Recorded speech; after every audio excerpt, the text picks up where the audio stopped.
బంతిని గోడకు ఎంత వేగంగా కొడితే అది అంతే వేగంగా తిరిగి వస్తుంది.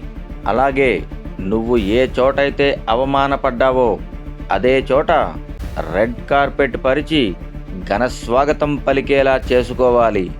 అవమానించిన చోటే సెల్యూట్ కొట్టించుకొని శభాష్ అనిపించుకోవాలి. తలచుకుంటే ఏదైనా సాధించగల నీలాంటి సమర్థులు ఇంట్లోనే ఉండిపోతే ఎందుకు పనికిరాని అసమర్థులు ఏదో ఒకటి అంటూనే ఉంటారు. జాగ్రత్త మిత్రమా, నీతో అవసరం ఉన్నప్పుడు నిన్ను ప్రశంసిస్తూ అవసరం లేనప్పుడు విమర్శించే వారిని ఎప్పుడూ జాగ్రత్తగా గమనించాలి. లేదంటే వెంట ఉంటూనే వెన్నుపోటు పరిచయం చేస్తారు. కనుక నీ లక్ష్యం స్పష్టంగా ఉంటే గమ్యాన్ని చేరుకోవడం సులువవుతుంది. అనుకున్న దాన్ని సాధించే క్రమంలో ఎన్నో అవాంతరాలు ఎదురైనా మొక్కవోని దీక్షతో ముందుకు వెళ్తే విజయం నిన్ను తప్పకుండా వరిస్తుంది.